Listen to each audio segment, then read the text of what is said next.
안녕하십니까. 2021 평창 평화포럼에 오신 여러분 진심으로 환영합니다. 저는 스포츠 세션 2의 사회를 맡은 아나운서 김민혜입니다. 네, 우선 이렇게 귀한 발걸음으로 자리해 주신 모든 분들, 그리고 온라인을 통해서 저희와 함께하고 계시는 모든 분들께 진심으로 감사하다는 말씀을 드리겠습니다. 어제에 이어 오늘 이틀째 포럼을 진행하고 있는데요. 어제만큼이나 유익한 강연 그리고 토론들이 준비되어 있으니까요.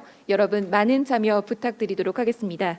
네, 올해로 3회째를 맞는 평창 평화포럼이죠. 올해는 실천과제, 평화 뉴딜을 주제로 5개의 핵심 의제, 경제, 스포츠, DMZ 평화지대, UN SDGs, 그리고 공공외교, 또 평화의 연계 실천 방안까지 다양한 주제와 이슈에 대해서 논의하고 또 고민하는 자리로 마련했습니다. 네, 본 스포츠 세션 2는 대립과 갈등을 겪었던 세계의 분쟁 국가로 시선을 돌려보도록 하겠습니다.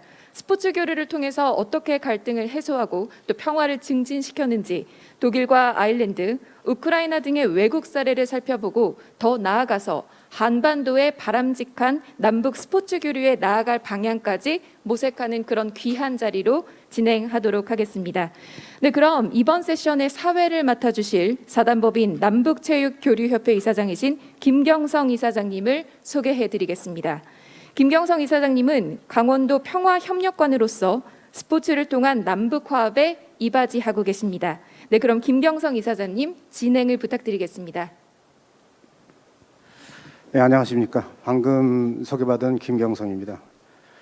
오늘 스포츠 섹션의 사회를 맡으신 경기대학교 박상철 교수님을 소개드립니다. 박상철 교수님은 오늘 자장으로서 토론회를 이끌 거고요. 또한 2018년도에 평양과 춘천에서 남북 체육교류에 직접 참여한 분이시기도 합니다. 다음은 우리 연세대학교 이정수 교수는 독일의 스포츠 교류 사례를 말씀드릴 것입니다. 그리고 신한대학교 남영희 교수는 아일랜드의 스포츠 사례를 강연을 하게 되실 것입니다.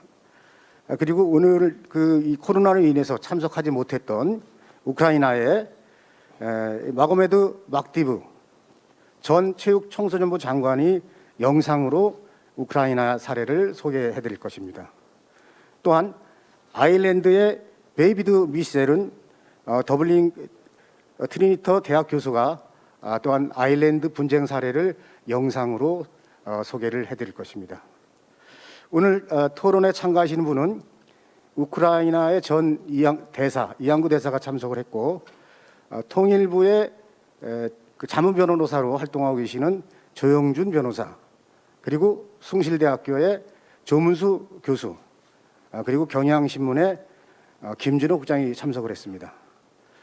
그럼 우선 영상으로 먼저 우리 강원도의 스포츠 교류 진행 사항을 관람하시겠습니다.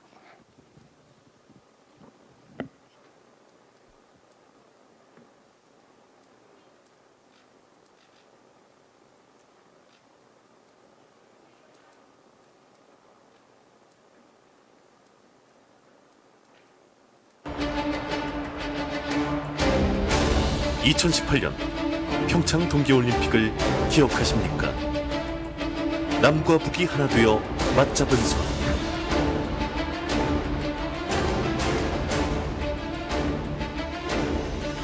2007 장춘 동계아시안 게임 이후 11년 만에 다시 만났습니다.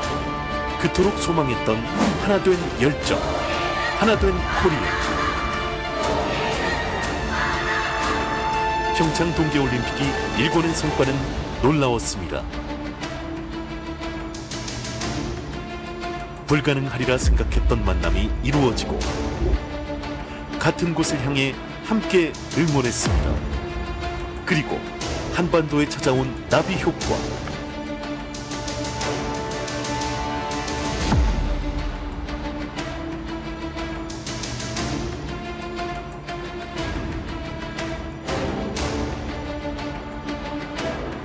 스포츠로 쌓아올린 평화의 역사. 어떠한 정치적 이념과 갈등도 스포츠의 순수한 가치를 무너뜨릴 수 없습니다. 강원도의 힘, 스포츠로 이어온 남북 교류의 역사. 2014년 11월 남북의 갈등이 고조되고 군사적 대치 상황까지 이르렀지만 남북을 주축으로 한 제1회 국제유소년 축구대회는 열렸습니다. 그리고 이듬해 남북의 군사적 긴장 상태는 최고조에 이르렀지만 평양에서 열린 제2회 국제유소년 축구대회는 남북 축구 역사상 최다 관중수를 기록하며 뜨거운 열기로 가득 찼습니다.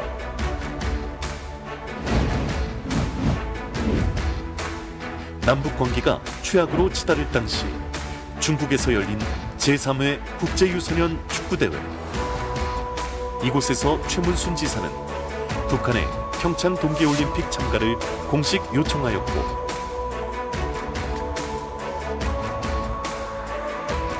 김경성 이사장에게 다시 한번 감사의 인사를 표합니다.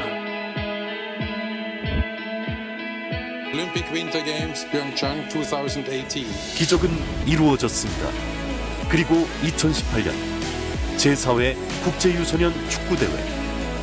남한 선수단은 용로를 통해 북한 땅을 밟았고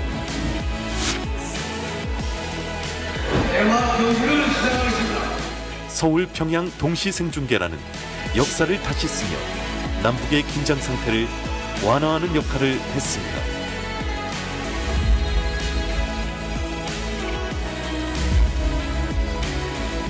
남북의 정치 상황이 악화되는 시기에도 스포츠 교류는 중단되지 않았다. 위기의 순간에도 남북은 스포츠로 만났다.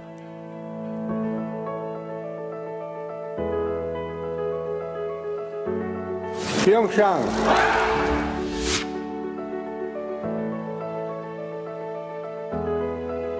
한반도의 중심 강원도는 세계 유일의 분단 지자체로 남북 평화 시대를 잇는 오작교가 될 것입니다.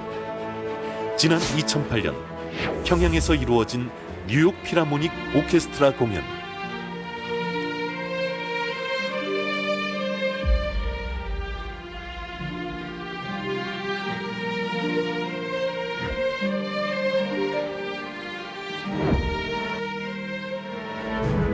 이 세기의 공연을 성사시킨 주인공은 최문순 강원도지사였습니다.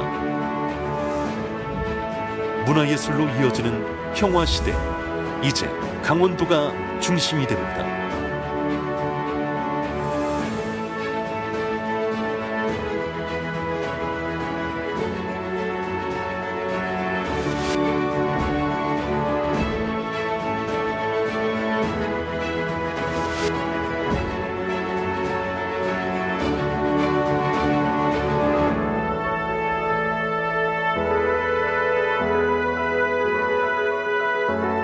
평창올림픽의 평화 정신은 평창 평화포럼에서 더욱 빛나왔습니다.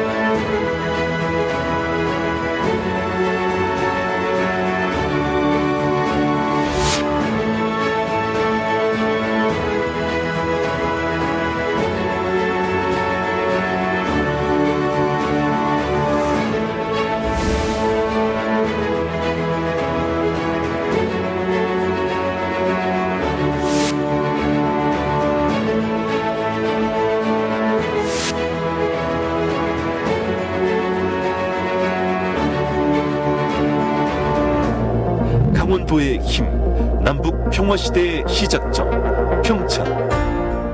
전국 최초로 남북 교류 사업을 시작했던 강원도는 남북 평화시대의 시작점이었습니다.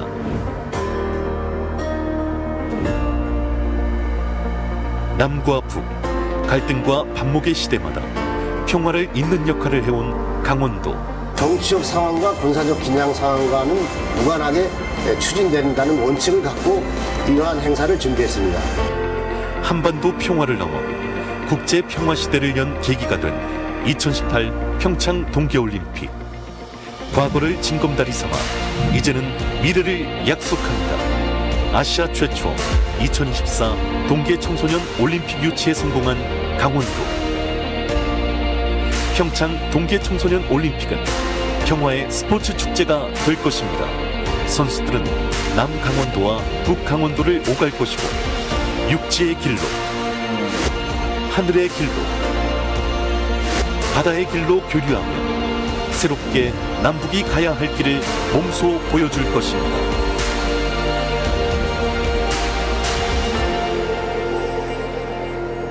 어게인 2018, 다시 평화 2024.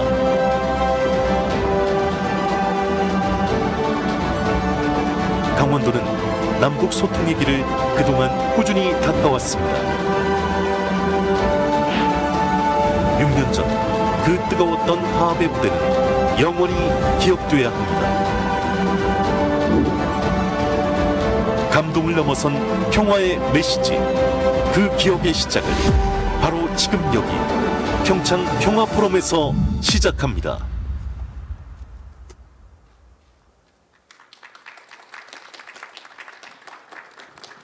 안녕하십니까. 기조연설을 맡은 남북체육기협회 이사장 김경성입니다. 주어진 시간이 이제 12분이기 때문에 짧은 시간에 요약해서 오늘 말씀을 드리고자 합니다. 방금 영상에서 확인했듯이 바이든 시대의 남북교류 돌파구는 바로 2024 강원도 청소년 동계올림픽에 있습니다. 그럼 지금부터 그 남북교류, 스포츠 외교, 그 민간단체와 지자체 역할에 대해서 말씀드리겠습니다. 오늘날 전 세계를 피파 가입국으로 분류하면 211개 국가이고 UN 가입국으로 하면 195개 국가입니다. 대한민국의 국제적 위상은 UN이나 피파 가입국에 비교하면 매우 높습니다. 그러나 한반도를 둘러싼 관계국가 미국, 중국, 일본, 러시아하고 비교하면 매우 약하다 할 수 있습니다. 이유는 비핵화나 대북제재 완화, 이러한 정치적 환경으로 남북이 한반도의 진정한 주인으로서 스스로 운명을 결정할 수 없는 정치적 구조가 있기 때문입니다. 그러나 스포츠 교류는 올림픽 정신이며 유엔 정신이고 한미 관계에도 영향을 받지 않고 확대할 수 있는 방안입니다. 하나의 민족, 두 개의 나라, 두 개의 체제, 이러한 정치적 환경 속에서 남북이 스스로 남북관계에 스스로 운명을 결정할 수 있는 스포츠 확대야말로 남북 간의 정치적 갈등을 해소할 수 있는 방안이라 할 수 있습니다. 그러나 우리 정부는 이러한 스포츠 교류마저도 정권의 성격에 따라서 들쭉날쭉한 대북 정책으로 스포츠 교류를 허용과 불허를 반복하며 스스로 찾아온 대화의 기회를 자주 놓치곤 합니다. 그럼 지금부터 우리 정권에 따라서 대북 정책의 문제점과 이러한 문제점을 보완해서 민간단체와 지자체가 역할을 했던 사례를 들어보겠습니다.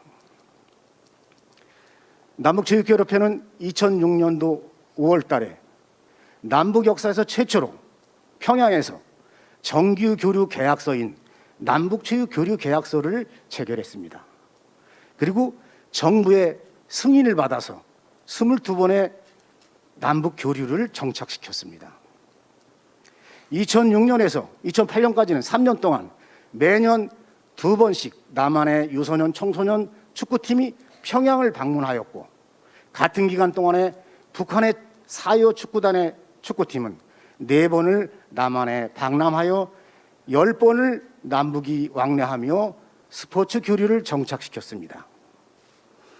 그러나 2009년 4월 이명박 정부에서 북한의 2차 핵실험으로 이 스포츠 교류마저 남북한 지역에서 불허를 하여 남북체육교류협회와 북한의 사회유책단은 할 수 없이 장소를 중국으로 돌려서 남북 스포츠 교류를 이어나갔습니다.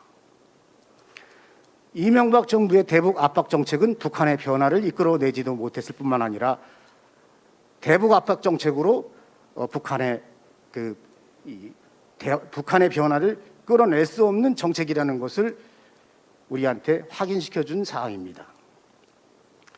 박근혜 정부에서는 다시 남북한 지역에서 스포츠 교류를 허용했습니다. 남북체육교류협회와 북한의 사회우측단은 아리스포츠컵 대회를 조직하였고 2014년 10월에 경기도 연천에서 전단지 살포에 의한 남북 포격전이 있었습니다. 그런데도 불구하고 북한의 사회체육단은 약속대로 남북 포격전이 있던 장소인 경기도 연천에 와서 아리스포츠컵 대회를 성공적으로 추진하였고, 그 아리스포츠컵 축구대회는 남북한 군사적 긴장 상황을 완화시키는 역할을 했습니다. 이듬해 다시 평양에서 남북 축구는 이어졌습니다.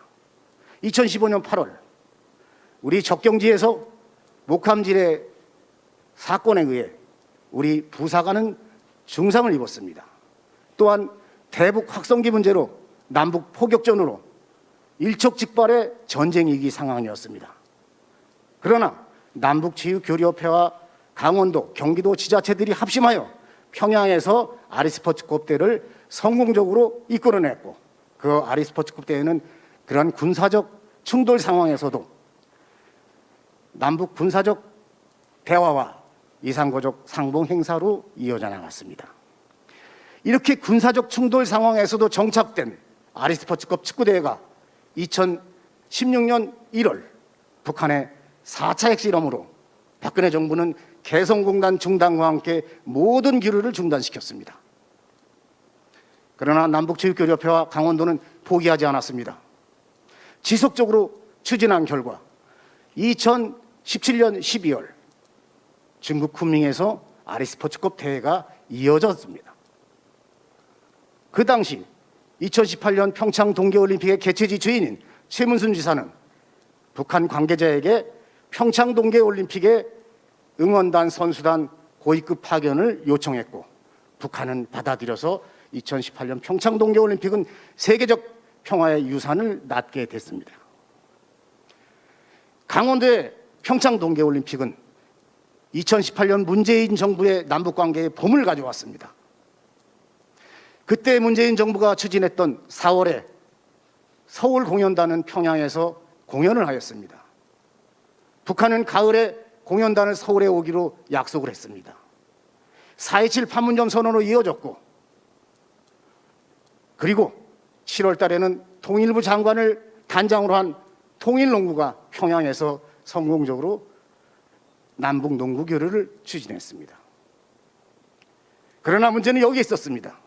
바로 9.19 공동성명이었습니다. 9.19 공동성명에서는 남북의 많은 것을 합의했습니다.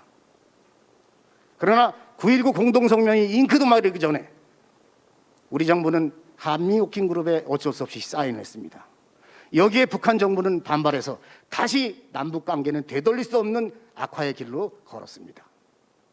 즉, 정부 간의 갈등은 봄에 약속했던 북한의 평양 공연단이 가을에 서울에 오지 않았고, 바로 7월 달에 약속했던 북한의 농구단은 우리 정부 서울에 내려오지 않았습니다. 그러나 정부가 추진했던 이러한 교류는, 스포츠 교류마저도 정부의 갈등으로 인해서 봄에 올라갔지만 가을에 바로 내려오지 않았습니다. 그러나 우리 남북체육교류협회와 강원도가 추진했던 아리스포츠컵 대회는 어땠습니까? 2018년 8월에 강원도에서 우리 선수들이 버스를 타고 개성을 지나 평양으로 육로로 사상 최초의 육로 교류 시대를 열었습니다. 또한 북한은 이 약속대로 10월 달에 평양에서 선수단이 출발해서 개성을 지나 춘천을 와서 남북 육로 상호 시대를 열었습니다. 바로 여기에서 답이 있는 것입니다. 정부가 추진하는 스포츠 교류는 정치적 갈등이 있을 때 스포츠 교류를 하더라도 중단되지만, 민간단체와 지자체가 협력해서 하는 사업은 정부의 갈등에 관계없이 추진된다는 사실입니다.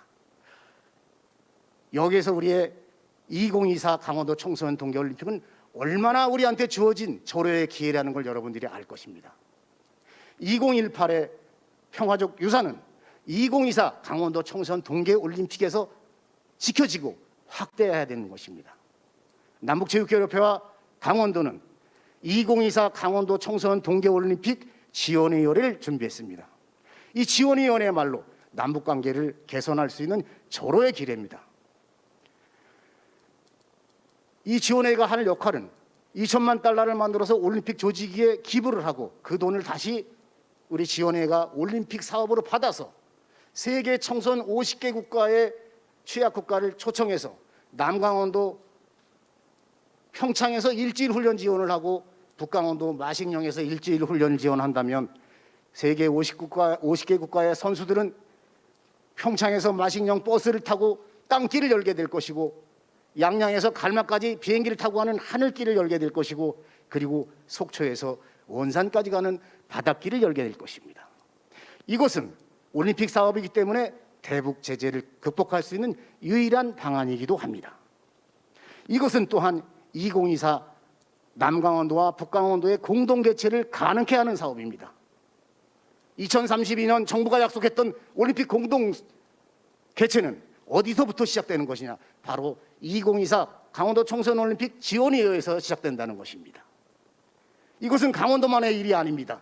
우리 정부에서 국회에서 특별위원회를 만들어서 힘을 보태야 됩니다. 이제 우리한테 기회가 다가왔습니다.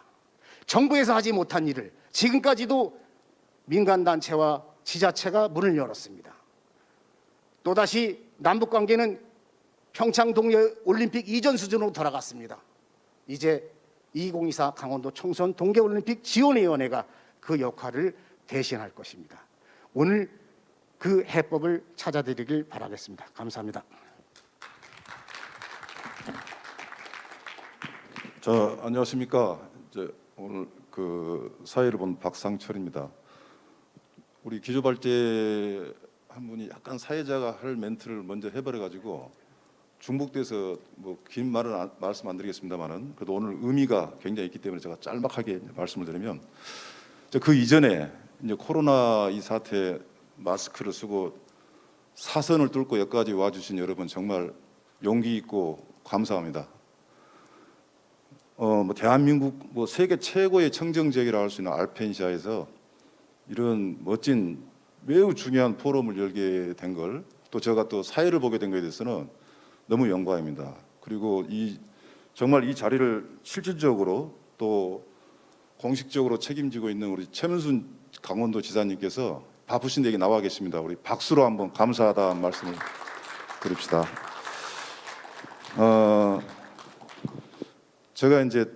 제가 갖고 있는 소신이 여러분과 똑같을 겁니다. 이 평화라는 것이 굉장히 중요한데 평화는 딱 두 가지입니다. 학술적으로 이야기하면 소극적인 거와 적극적인 건데 편하게 말씀드리면 가짜 평화가 있고 진짜 평화가 있습니다. 가짜는 전쟁하고 있지 않을 때 평화롭다고 얘기하는 거고 진짜 평화는 우리가 만들어내야 됩니다. 다시는 뭐 평화가 어디 갈 수 없도록 눈에 보이게끔. 근데 우리 남북 간에 아다시피 이념과 말이 너무 많아요. 실질적인 것이 없습니다. 그럼 실질적인 것은 무엇이냐? 흔히들 이 분쟁 국가라든가 싸우는 사이에서는 문화를 같이 공감한다든가 스포츠를 통해서 한 것이 최고라고 이야기합니다. 근데 문화는 어떻게 보면 좀 수준도 높고 가장 보편적인 것이 저는 스포츠라고 보거든요. 그래서 방금 우리 김경성 지금 신분이 두 가지입니다. 강원도 평화협력관 그리고 또 민간교류로 남북체육교류 이사장인데 정말 이 축구 하나 때문에 남북한의 저는 미래가 이제 보인다고 보고 오늘 이제 발표할 내용들이 말입니다. 이제 동서독 간에 분단이 있었고 또 이따 내용이 나오겠는데 아일랜드 잘 아실 겁니다. 북아일랜드 거기 정말 그 분쟁과 싸움이 많은 지역입니다. 이따 내용 들어봤으면 알겠지만은 결론적으로는 스포츠를 통해서 실질적인 평화가 오더라 이 내용입니다. 그래서 오늘 사실 우리가 하고 있는 이야기는 우리 분단 국가 남북 간에는 정말 소중한 이야기라고 저는 생각이 들거든요. 그래서 한번 귀중한 시간 왔으니까 우리 같이 한번 공부를 했으면 좋겠습니다. 여기 오신 분들이 제가 평상시 아시는 분도 있고 정말 화려하고 아주 알찬 이 전문가이고 실천가입니다. 그래서 뭐라고 제가 토시를 붙일 필요 없이 우리가 이제 말씀을 들으면 되는데 제가 이제 사회자고 이 자리를 책임져야 되기 때문에 시간을 꼭 지키도록 합시다. 그 발표자는 12분이 있지만은 10분밖에 없다고 생각하시고 또 토론자는 10분이라는 시간이 길게 있지만 10분 다 쓰려고 생각하지 말고 한 메시지만 정확히 전달하자 하면 아마 시간이 꽉 찬다고 저는 생각드리고요. 그러면 이제 먼저 제가 그 발표하신 분의 의미를 한 분씩 몇 초만 제가 설명을 드리면 지금 이제 VCR로 지금 나갈 거죠. 저 발음은 잘 모르겠습니다. 마고메드 막디브라고 우크라이나 골든 몽쿠스 재단 이사장입니다. 물론 그 나라에서 체프 장관도 지낸 분인데 골든 몽쿠스라는 국제 스포츠상이 굉장히 어마어마한 상입니다. 제가 알기로 우리 김경수 이사장 상 받으셨죠? 맞습니까? 예. 그런데 이제 이분이 이제 평창 우리 올림픽 있지 않습니까?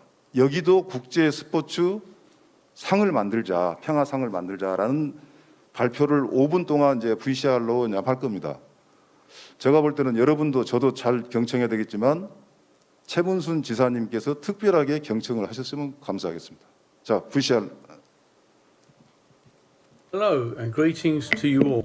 네, My 안녕하십니까? name is Magomed Magdiyev. 여러분들 반갑습니다. And I am 저는 head 마고메드 and founder 막디브라고 of the 합니다. Golden 골든 몽구스 International 국제 Sports 스포츠상의 I am 대표이자 also president of the All-Ukrainian 우크라이나 Wrestling Federation. 비치 레슬링 연맹의 대표입니다.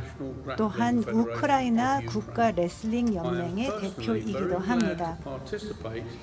이렇게 명예로운 평창 평화 포럼에 동영상으로나마 참여할 수 있게 된 것을 매우 기쁘게 생각합니다. 국제 스포츠상은 우크라이나의 골든 몽구스 재단이 제정한 상으로서 매년 전 세계 전역에서 모든 차원의 스포츠 발전에 크게 기여하신 분들, 그리고 특히 국제 스포츠와 평화 증진에 기여한 분들께 상을 수여하고 있습니다. 이 자리를 빌려 특히 김경성 이사장님께 축하 말씀을 드리고 싶습니다. 2019년 골든 몽구스 상을 수상하셨습니다. 주제시다시피 김경성 이사장님은 국제 스포츠 교류와 특히 남북한 간의 스포츠 교류에 있어서 혁혁한 공을 세우신 분입니다. 국가 간 스포츠 교류는 매우 효과적인 소통의 창구 역할을 하면서 분쟁과 긴장을 완화시키는 데 기여하고 있습니다. 이는 특히 2018년도 평창 동계올림픽을 통해서 분명하게 증명되었습니다.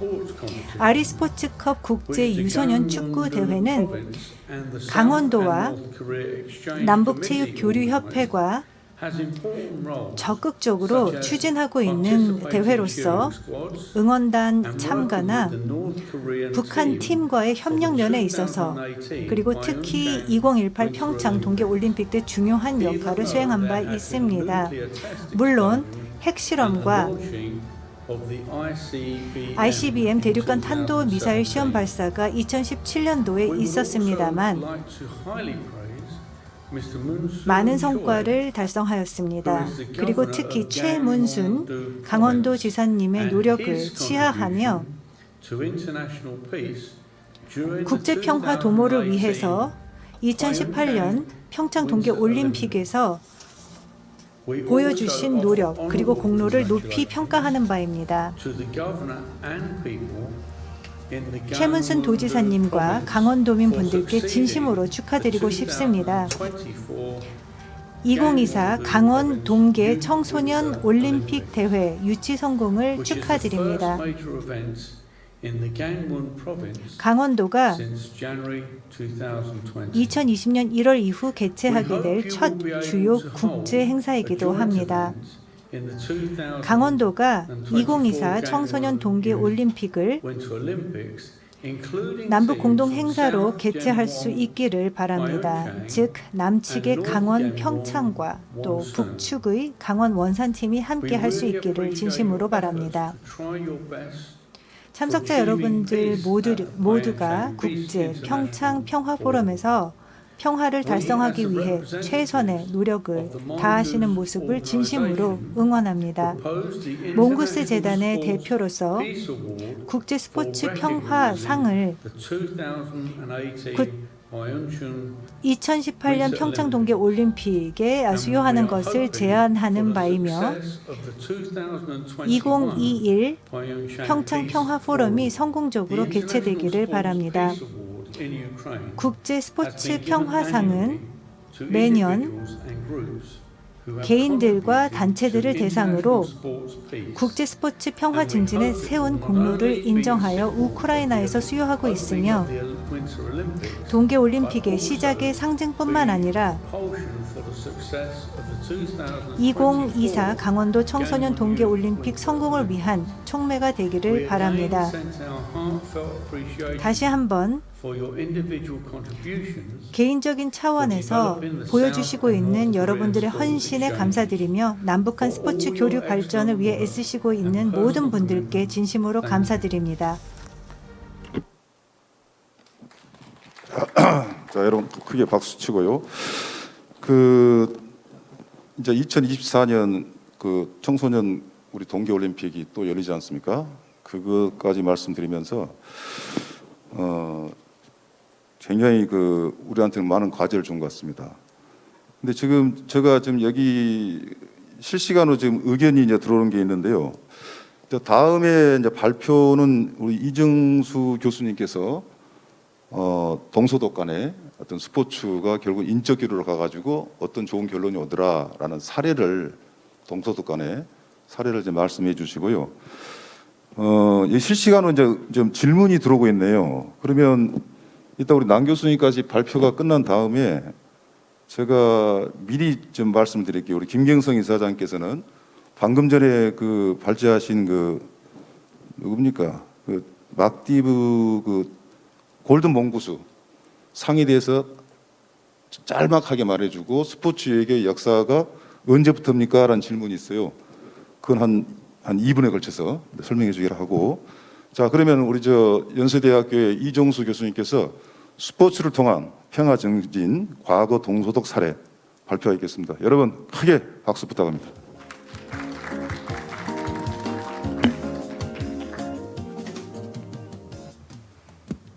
네, 여러분들 반갑습니다. 예, 방금 소개받은 연세대학교 법학자문대학원의 이종수 교수입니다. 제가 하여튼 이 독일에서 유학 공부를 했고요. 그동안 이제 동서독의 분단과 통일에 관해서는 나름대로 논문도 쓰고 그래서 이 주제를 이 발제를 부탁을 받고 흔쾌하게 응했습니다. 무엇보다 이 뜻깊은 자리에 하여튼 이런 발제 주제를 발표하게 돼서 저 개인적으로도 영광스럽게 생각을 합니다. 예, 지금 여러분들께서 보고 계시는 이 지금 사진이 지난 동서독 분단 상황에서 이 스포츠의 어떤 현실을 가장 상징적으로 보여주는 하여튼 장면이라고 생각을 합니다.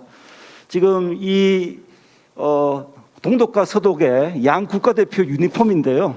지금 여러분들이 보고 계시는 데서 DDR이라고 되어 있는 게 동독 유니폼이고, 그리고 저쪽 맞은편이 서독 유니폼입니다. 지금 독일어로 비어 게겐 운스는 우리는 우리를 상대로 싸운다라고 하는 뜻입니다. 그래서 이 동서독 분단 상황을 상징하는 스포츠의 가장 상징적인 장면이라고 생각이 되어서 제가 여러분들에게 소개시켜 드리고요. 여러분들이 아마 아일랜드보다는 동서독 분단 상황에 대해서는 우리나라 언론이나 등에서 많이 소개했기 때문에 잘 아시겠지만, 독일이 1945년에 패전을 했고 동독과 서독을 가리지 않고 이렇게 폐허가 됐습니다. 그리고 나서 1961년에 이 베를린 장벽이 설치가 됩니다. 이 베를린 장벽 설치가 이 동서독 스포츠 교류에 있어서도 좀 획기적인 변곡점이 되는데, 이 베를린 장벽이 설치되기 전만 하더라도 분단 이후에도 끊임없이 스포츠 교류가 되다가 베를린 장벽 설치와 함께 스포츠 교류가 잠정적으로 중단이 됩니다. 그리고 이제 여러분들 이제 1970년에 당시 서독 수상이었던 빌리 브란트 수상이 폴란드 바르샤바의 유대인 기념탑에 가서 이렇게 헌화를 하다가 갑자기 무릎을 꿇습니다. 이 장면이 또 이 동서독 그 분단과 냉전 상황을 해소시키는 이 상징적인 사진으로 남아 있습니다. 그리고 이어서 1989년에 지금 베를린 장벽 붕괴를 이제 여러분들이 보십니다. 그래서 지난 이 1945년부터 1989년까지 한 45년 사이에 이 동서독 분단 상황에서 가장 상징적인 이 사진이 이 네 사진이라 생각되어서 제가 여러분들에게 소개시켜 드리고요. 그래서 이제 패전과 동서독 분단 상황은 뭐 여러분들께서도 아마 잘 아시듯이 이런 상황으로 진행이 됩니다. 예, 그래서 지금 이제 서독 쪽은 영독, 프랑스, 그리고 미국 3개국이 점령하고 동독 쪽은 이제 소비에트가 점령을 하면서 분단 상황이 진행되다가 뭐 이 상황이 이렇게 이제 경색됩니다. 가장 대표적으로는 앞서 말씀드린 것처럼 1961년에 베를린 장벽이 이제 설치가 되면서 이른바 냉전 시대가 본격화되고요. 이런 과정에서 이제 이 스포츠 교류도 영향을 받습니다. 제가 문헌을 보니까 하여튼 제가 지금 몸담고 있는 헌법학의 영역에서도 이 법학자들이 베를린 장벽 설치되기 전에는 그래도 동독과 서독의 법학자들이 교류를 하다가 이 베를린 장벽이 설치되고 난 다음에 학술 교류도 끊어졌다고 합니다. 그러다가 냉전 군명이 계속 진행되다가 앞서 말씀드렸던 이 서독의 3인당 출신의 빌리 브란트 수상이 이제 냉전 시대를 해소시키는 신동방 정책을 구사합니다. 이른바 접근을 통한 변화 정책입니다. 이 정책과 함께 그동안 중단되었던 스포츠, 학술 그리고 문화 영역에서의 각종 동독과의 교류가 진행이 됩니다. 그러다가 1972년에 이 동서독 기본 조약이 체결되고 그리고 74년에는 양독일 간 스포츠 의정서가 체결되고 그리고 이제 이어서 1989년에 베를린 장벽이 붕괴가 됩니다.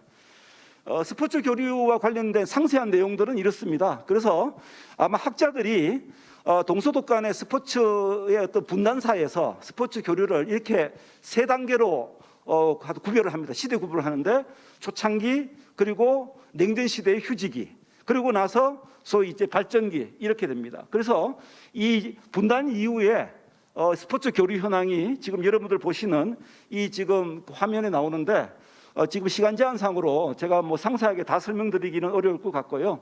어떻든 지금 이 분단되고 나서 바로 직후에 1946년에 작은 스포츠 국경 교류라고 하는 게 이제 체결이 돼가지고 이어지다가 1952년에 스포츠 정치적 평화 협약도 체결이 되고 그런데 이제 결정적으로는 베를린 장벽 설치와 함께 냉전 국면이 본격화되면서 이제 이 뒤셀도르프 결의라고 해서 서독 측이 동독과의 스포츠 교류를 중단시킵니다. 그리고 이어서 1956년 동계올림픽부터 1964년 하계올림픽까지 동서독이 모두 6회에 걸쳐 가지고 단일 국가팀으로 출전을 합니다. 그리고 이제 65년 이후부터는 이른바 독일 말로는 슈바르츠 페어케어라고 하는데 검은 거래라고 해서 이제 공식적으로는 스포츠 교류가 중단되었지만 물밑 교류가 그래도 나름대로 진행이 되었다고 합니다. 그러다가 74년에는 양독일 국가의 체육회장들 사이에 스포츠 교류 의정서가 체결이 되고요. 81년에는 양독일 정상들 사이에 청소년 교류의 활성화에 합의를 봅니다. 그래서 지금 통계적으로 보면 서독에서 1987년만 해도 총 877건의 2만 2천 명이 동독 쪽으로 이 교류를 위해서 넘어갔고 그리고 이제 또 많은 또 동독 학생들도 이 서독을 방문했다고 합니다. 그래서 지금 이제 이 독일 국가 간에 스포츠 교류를 하면서 나름대로 소위 이제 삼았던 원칙들과 교류 의정서의 주요 내용들이 여기에 나와 있습니다. 그래서 이제 이 스포츠 교류의 원칙은 상호 존중의 원칙, 정치적 선전 및 선동 배제 원칙, 그리고 순수하게 스포츠 교류만을 원칙으로 했는데 근데 이제 문제는 양독일 간에 서로 이 스포츠 교류를 하면서도 동상이몽이었다 하던 이거는 제 표현인데요. 왜냐하면 서독의 입장에서는 이 스포츠 교류를 통해서 상호 교류를 증가시키고 민족화 민족적 동일성 유지가 이 목적이었는데 당시 동독의 경우에는 사회주의 체제를 강화하고 우월성을 선전하고 그리고 국가로서의 국제적 지위 향상이 목적이었다고 합니다. 그런데 이게 동상이몽이었음에도 불구하고 결과적으로는 결국 이 스포츠 교류가 민족적 정체성을 확인하고 양 독일 민족 간의 유대감을 지속하는 데 크게 기여했다. 그래서 이제 이후에 통일의 밑거름이 되었다라고 생각합니다. 그래서 이제 한마디로 이 독일 말로 Wir sind ein Volk라고 하는 말이 당시 1989년 통일국민에서 나왔는데 우리는 한 민족이다라고 하는 말입니다. 그래서 지금 이 통계표는 분단 이후에 그리고 이제 통일 직전까지 양독일 사이의 스포츠 교류의 현황을 지금 통계로 보여주는 겁니다. 굉장히 잦았고 실제로 청소년 교류가 그 중에서도 가장 많았다고 합니다. 예, 그 스포츠 교류 관련해 가지고 뭐 핸드볼이라든가 또는 축구라든가 이런 영역에서 스포츠 교류가 행해졌고요. 그래서 지금 뭐 여기 지금 이제 보시는 것처럼 비록 나라는 분단되었지만 핸드볼은 통일되었다. 단일팀으로 출전하면서 이제 이런 표현도 이제 독일에서 나왔고요.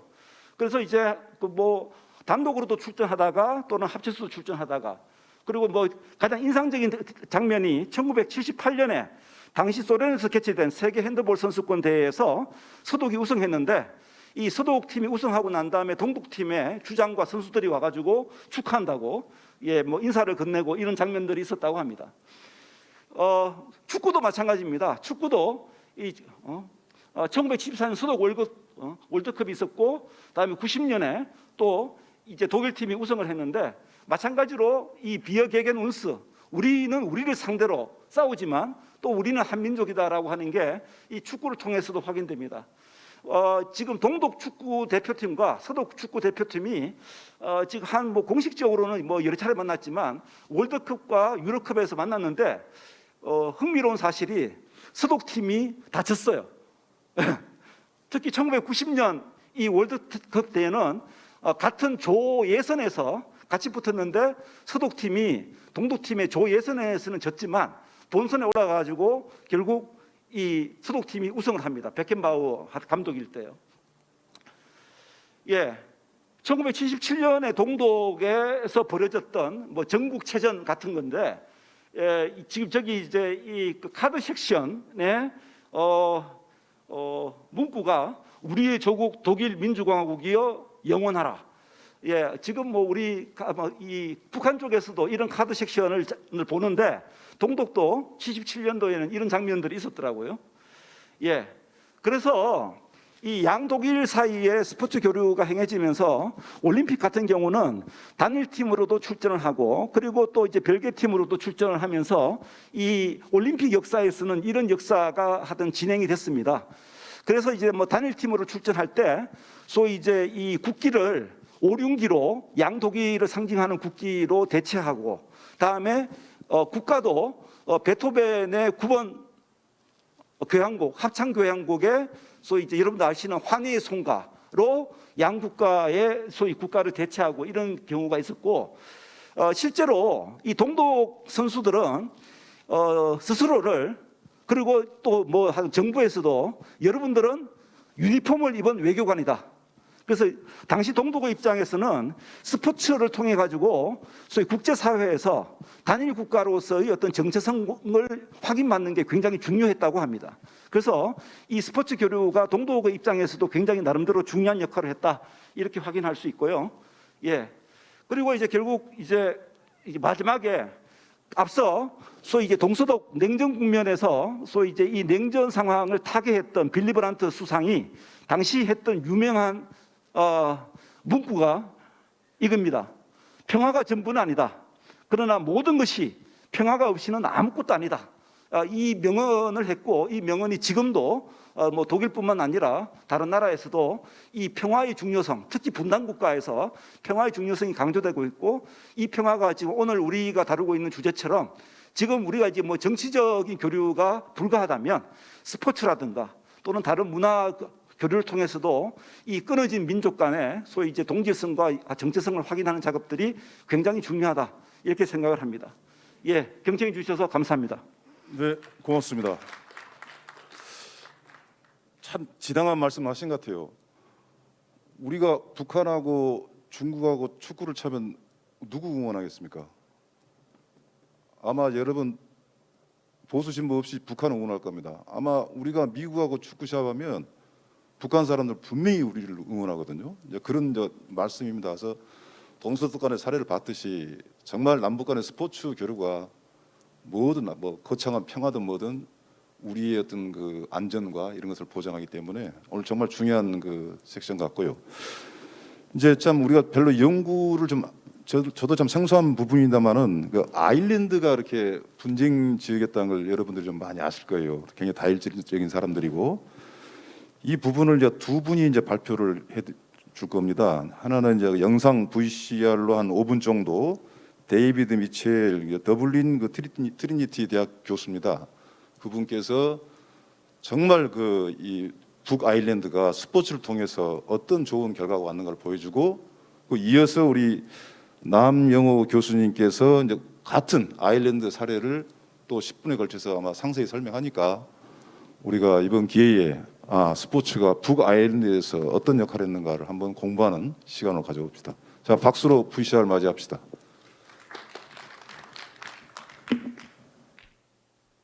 안녕하세요. Hello. 네, 안녕하십니까. 반갑습니다. 오늘 평창 평화포럼에서 발표하게 된 것을 영광으로 생각합니다. 또 직접 여러분들 뵙지 못해서 진심으로 아쉽습니다. 먼저 강원도 최문순 지사님 그리고 본 행사 관계자 여러분들께 이렇게 중요한 주제를 다루는 행사를 성공리에 개최해 주셔서 감사드리고 축하드립니다.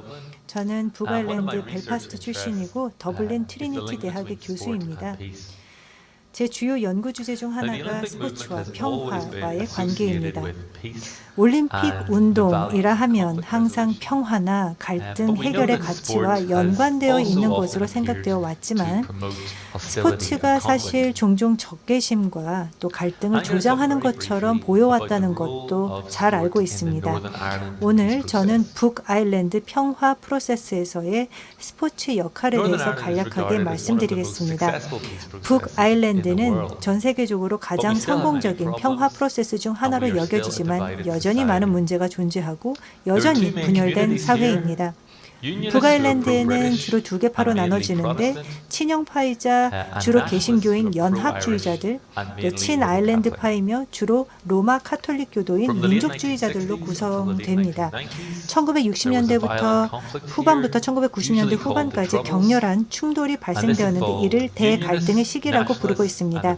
연합주의자, 민족주의자 그리고 영국인들 간의 충돌로서 북아일랜드가 유나이티드 아일랜드 일부가 되어야 하는지 아니면 영국에 잔류해야 하는지를 두고 싸웠습니다. 이 갈등은 대부분 1998년 굿 프라이데이 협정, 즉 성금요일 협정이 체결되면서 권력 공유형 정부의 탄생으로 끝나게 되었습니다. 폭력은 종식되었습니다. 그렇지만 사람들은 여전히 각각 다른 지역에서 살면서 다른 학교에 다니고 다른 교회에 다니면서 서로 사회적인 교류를 하지 않으면서 심지어 스포츠도 분리되어 있는 상황입니다. 민족주의자들은 켈트 축구와 같은 켈트식 스포츠 그리고 헐링을 하고 연합주의자들은 일반적으로 영국과 관련되어 있는 럭비, 크리켓, 하키와 같은 스포츠를 즐깁니다. 양측 모두 축구를 좋아하지만 서로 다른 팀을 응원하고 있습니다. 그리고 현실은 이것보다 조금 더 복잡합니다만 이러한 분열은 대체로 실제적으로 존재하고 있습니다. 다시 말해서 분쟁이 진행되는 상황이라면 여러분이 특정 스포츠를 하거나 특정 운동복을 입고 있으면 여러분의 정체성을 드러내는 셈이 됩니다. 어떤 지역에 있느냐에 따라서 꽤 위험해질 수도 있는 상황인 것이죠. 몇몇 스포츠 행사들 특히 축구에서는 종종 폭력 사태가 발생하기도 했습니다. 그래서 스포츠는 해결책의 일부가 아니라 문제 일부인 것처럼 보였습니다. 그렇지만 스포츠계는 평화 구축의 한 역할을 해왔습니다. 특히 성금요일 협정 이후 많은 역할을 하고 있는데 4개 방식을 통해서 스포츠가 평화에 기여해 왔습니다. 첫 번째로 스포츠는 at a grassroots level. 풀뿌리 차원에서 화해를 위한 For 도구로 example, 사용되어 an 왔습니다. organization 예를 called 들어서 Peace Players 피스 uses 플레이어스라 basketball, 불리는 which is 단체는 seen as a neutral 농구를 sport in 활용하는데 Northern Ireland, 북아일랜드에서는 중립적인 스포츠로 여겨지는 운동입니다. 그래서 개신교와 카톨릭교 청년을 통합시키고 있습니다. 그렇지만 이와 유사한 또 많은 다른 프로젝트도 있고 대부분의 활동은 정부와 유럽 연합이 재정 지원을 제공한 바 있습니다. 두 번째로 축구, 켈트식 축구 그리고 럭비 협회들이 서로 매우 우호적인 관계를 유지해오고 있습니다. 국가의 주요 정당들보다도 더 좋은 우호적인 관계를 이어가고 있습니다. 그리고 이들 협회들이 다양한 프로젝트에 협력해 나가고 있습니다. 세 번째, 스포츠 협회들 그 자체들이 스스로 변화하기 위해서 노력하고 스포츠의 포용성을 증진시키기 위해서 노력하고 있습니다.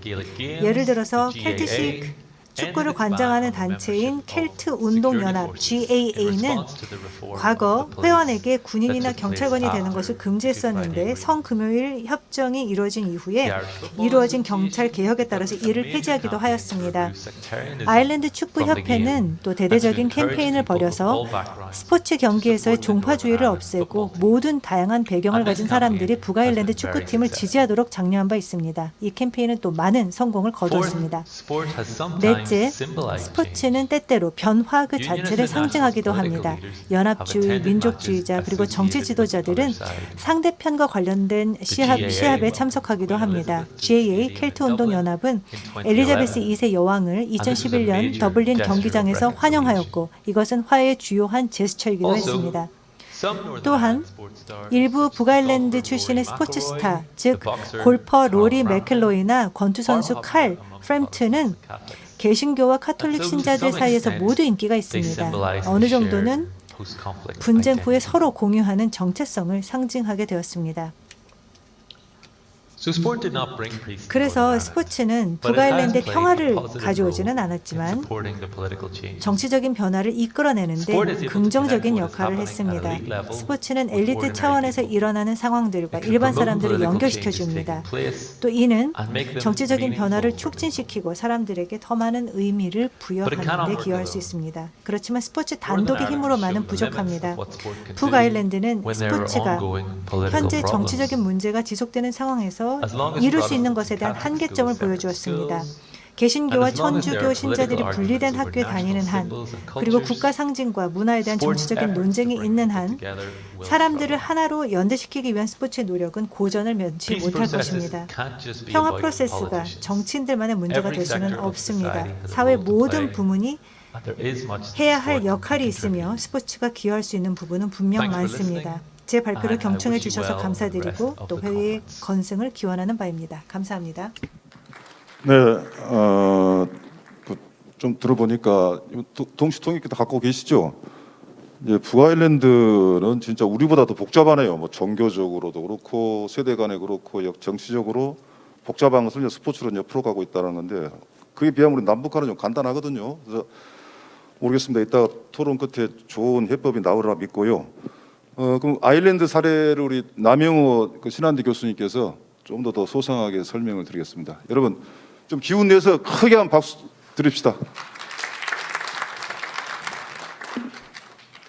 예, 안녕하세요. 전 남영호라고 합니다. 아까 이종수 선생님은 흔쾌히 오늘 그 발표 응하셨다고 했는데 저는 마지못해 여기 끌려 나왔거든요. 왜냐하면은 제가 공부가 부족해서 이 북아일랜드의 복잡한 이 내용을 15분 내에 발표하고 거기 스포츠 역할까지 하면 불가능하기 때문에 제 능력으로는 참 안 하겠다고 했는데 심지어 12분이 되었어. 10분이 됐나요? 그래서 제가 오늘 횡설수설 것 같은데요. 제가 공부가 부족해서 그렇고요. 나중에 토론 시간에 제가 정리 못한 부분은 말씀해 주시면 감사하겠습니다. 제가 하게 된 거는 아까 여기 좀 잘못됐는데 데이빗 미첼인데 미셸로 잘못 표기되는데요. 데이빗 미첼이 5분 설명에서는 이게 무슨 얘기인지 사람들이 이해를 못할 것 같아서 하겠다고 했고요. 유튜브 동영상이 아니면은 이해를 돕기 위해서 과격하고 원색적인 표현하면 좋겠는데 저도 먹고 살아야 되기 때문에 그런 말은 안 하겠습니다. 목차는 이렇게 써 있는데요. 제 계획은 1번, 2번 합쳐서 1분 30초, 3번, 3번은 4분, 4번 4분, 나머지 5번 정도 하려고 하는데 아마 실패할 것 같습니다. 북아일랜드 현황인데요. 설명할 시간이 없어서 영국의 정식 국호를 보시면 됩니다. 유나이티드 킹덤 오브 그레이트 브리튼 앤 노던 아일랜드에 있는데 오른쪽에 있는 게 우리가 알고 있는 영국이고 영국이란 나라의 주된 그 무대는 브리튼 섬입니다. 왼쪽은 아일랜드라는 나라가 있는 아일랜드 섬입니다. 그러니까 아일랜드라고 한 말에는 나라 이름도 있고 섬 이름도 있습니다. 그런데 왜 영국의 국호가 그레이트 브리튼으로 끝나는 것이 아니라 노던 아일랜드가 되느냐? 복잡하지만 대략 750년 전부터 영국에서 아일랜드 가서 식민지로 정복하고 살았습니다. 그런데 북아일랜드의 경우에는 1921년 복잡한 과정을 거쳐서 남쪽 아일랜드가 독립을 하게 됐는데 영국에서 온 이주민들이 북아일랜드에 많았기 때문에 여기는 영국에 남기로 결정을 했습니다. 이쪽이 다수가 됐거든요. 그게 문제의 배경이다. 근데 제가 이렇게 말하면은 이쪽 영국 계통은 웃기는 소리라고 할 거거든요. 그래서 설명이 좀 어떻게 복잡한데 일단 대충 그렇다고 하면 될 것 같습니다. 그래서 독립전쟁과 내전을 거쳐 독립했고 이때 IRA가 나오는데요. 이 IRA는 나중에 나오는 IRA가 좀 다른 계통인데 일단 넘어가고요. 이렇게 해서 독립을 했는데 북아일랜드는 영국 땅이 되었다. 근데 이 아일랜드계, 개신국민 아일랜드계의 생각으로는 우리는 원래 조상 대대 살던 땅인데 영국계 와서 왜 그러냐라고 하는 것이고 나중에 보겠지만 영국계 입장은 완전히 다른 식으로 보고 있습니다. 이렇게 됐고요. 유명한 게 피해 일요일 사건이고요. 등등등 했는데 현실적으로 어쨌거나 북아일랜드에서 카톨릭 교도의 차별이 계속 강화됐던 것은 맞다. 중리 와서 이건 제가 2017년에 아일랜드 갔을 때 찍은 사진인데요. 벨파스트가 북아일랜드의 수도인데 여기 가운데 시내 가운데 장벽이 있습니다. 개신교도와 카톨릭교도 싸우는 걸 막기 위해서 해놓은 건데요. 이런 거죠. 모든 정치범을 석방하라. 영국인들은 구금을 즉각 중단하라. 여기는 네가 그러니까 아일랜드인들이 독립을 이룬다고 하더라도 사회주의 공화국을 건설하지 못한다면 너의 노력은 헛수가 될 것이다. 이쪽은 반대로 이제 이쪽도 마찬가지죠. 다 브리티시 영국의 식민지를 끝장내자 이런 게 다 영국 땅에다 있는 벽보들이고 이쪽은 그 반대로 영국인을 찬양하는 벽보가 있고요. 여기는 아까 봤던 그 장벽이 크게 되어 있는데 그 옆에 보면은 샹킬로드라는 데가 있는데 여기는 설명할 시간이 없는데 여기는 하여간에 가보시면은 영국계 민병대들의 여기 피플스하니까 민병대잖아요. 그러니까 군인 경찰 있고 민병대가 양쪽에 따로 조직되어 있습니다. 여기 있는 여기서는 폭탄 테러가 발생해서 죽은 데고요. 여기는 민병대 오라 같이 싸우자 이런 벽보고요. 영국계입니다. 이쪽은 영국의 여왕의 생일을 축하하는 벽보고요. 여기는 박물관에서 찍은 건데요. 심페인은 저기 IRA의 정치 조직이거든요. 폴리티컬 암인데 그거 끝장내자 뭐 이런 얘기고요. 이쪽은 1914년에 총을 들었듯이 우리 2004년 총을 들자 싸우자 이런 이쪽은 저기 아이리시계 쪽의 벽가고요. 이거 하는 이유는 이게 갈등의 배경이 뭔지를 설명하려고 하는 거거든요. 이 데리는 아까 봤던 피해 일요일 사건이 있었던 도시인데요. 아일랜드겐이 도시를 데리라고 부르고요. 여러분 지도 보시면 런던 대가 되어 있을 겁니다. 영국 땅이기 때문에 영국에서 부르는 공식 명칭은 런던 대리입니다. 양쪽의 명칭이 다르고요. 이 다리는 뭐냐면은 저 건너편은 개신교도들이 사는 데고 이쪽은 카톨릭 교도거든요. 싸우지 말고 이어서 하라라고 해서 유럽연합이 지원해서 만든 다리입니다. 피해 일을 사건 있었던데 지붕을 보면 지금도 IRA에 참가하라, 총을 들어라 이런 거 지금도 다 남아 있고요. 여기 보면은 런던 대리라 써 있죠. 이거는 카톨릭계가 아니고 개신교도들이 거주하는 마을은 런던 대리라고 써 있고요. 여기 보면 뿌리 대리, 여기는 아일랜드계들이 사는 마을이죠. 명칭 자체가 다릅니다. 이 보면은 브리티시 영국의 구름 끝장내야 이런 벽보 있고요. 싸우는 거 있고요. 여기 보면은 영국 땅인데 걸려 있는 깃발은 아일랜드 깃발입니다. 여기는 아일랜드계가 다수거든요. 여기는 하여간 피해 일요일 사건에 관계된 벽화입니다. 여기는 체게바라를 촬영하는데 잘 몰랐는데 체게바라가 아마 북아일랜드의 아일랜드계를 지지하는 메시지 발표했던 것 같습니다. 그래서 여기는 11살 소년인데 옆집에 우유 사러 가다가 총 맞아 죽었거든요. 영국군 총에 맞아가지고 피해를 사건 때 그거를 기리는 지금도 그 집이 남아 있고 지금도 꽃이 걸려 있습니다. 이거는 그 사건을 기념한 집회할 테니까 참석하라고 하는 거고요. 이거는 평범한 아일랜드 술집인데 아일랜드 술집이 이렇게 노래하는 데가 있거든요. 그런데 이 천장에 보면 쿠바 깃발이 걸려 있습니다. 여기는 없는데 피에로 깃발이 걸린 것도 있거든요. 그러니까 식민주의 제국주의 대항에서 싸우는 뭐 그런 식의 얘기를 하는 거고, 여기는 유명한 아일랜드 기근이 있는데 아일랜드 기근과 왕권, 영국의 왕에 대해 싸웠던 사람 기리는 이런 게 숙제감이 있고요. 넘어갈게요. 해가지고 성금융협정이 국제화한 과정을 거쳐서 됐다. 그랬는데 향후 국민 투합은 어떻게 할 것인가 얘기는 없었다. 그러다 보니까 지금 말한 축구라든지 스포츠, 학교가 되게 중요한데요. 학교는 카톨릭, 아까 데이빗이 얘기했지만 카톨릭계 아니면은 개신교로 가는데 거기서 배우는 내용이 완전히 다릅니다. 특히 역사가 다르거든요. 너무 개신교계에서는 카톨릭계와는 다르게 영국은 17세기 황무지에 불과한 무지랭이 아일랜드 와서 개척하고 문명을 심어줬다라고 가르치고, 카톨릭계는 웃기지 마라, 니네들이 우리 땅 뺏어가지고 땅 쫓고 니네를 찾아온 거 아니냐라고 가르칩니다. 그러다 보니까 학교에서 역사관도 다르고 스포츠도 다르고 취향, 관심, 칭호하게 다 다르게 됩니다. 그 중에 하나가 오렌지 퍼레이드인데, 이건 이제 북아일랜드 개신교도의 최대 축제인데, 이건 간단히 얘기하면은 카톨릭계를 무찌른 날을 기념한 행사거든요. 원래 동영상을 봐야 되는데 이 동영상 보면 나오는데 경찰 군인들이 다 이거 지키고 있거든요. 왜냐하면 이 개신교도들이 행진을 하다 보니까 행진의 코스상 카톨릭계들이 집단을 거주하는 데를 넘어가거든요. 그럼 카톨릭 교도들은 우리를 무찌른 날을 기념하는 이것들에서 항상 충돌이 납니다. 여기 동영상 못 보는데 여기 보면은 대리에서 그날 영국기 화영식하는 장면이 나오거든요. 지금도 그러고 있습니다. 그래서 팝도 사실은 두 개가 있고 같은 조그만 동네라도 술집입니다. 세탁소, 상점 각각 민족별로 다 쪼개져 있거든요. 그다음에 이거 스포츠의 얘기인데요. 스포츠 얘기할 2분밖에 안 남았는데, 왼쪽은 영국의 켈트식, 아까 그 데이빗이 말 때 게일이라고 하는데 게일이 켈트거든요. 우리 발음으로 영국식으로 하면 켈트식 축구가 왼쪽인데 손을 들고 럭비 같이 보이고요. 오른쪽은 헐링이라고 하는 아일랜드의 전통 스포츠고요. 그다음에 크리킷, 그다음에 럭비인데 이 오른쪽에 두 개는 영국계가 주로 하는 운동이고요. 영국계 학교 가면 저거 배우고요. 카톨릭계 학교 가면 왼쪽에 두 개 저걸 배웁니다. 배우는 운동 자체가 다릅니다. 제가 동영상 걸어왔는데 못 들은 게 이유가 현대자동차에서 후원해서 만든 동영상인 것 같은데요.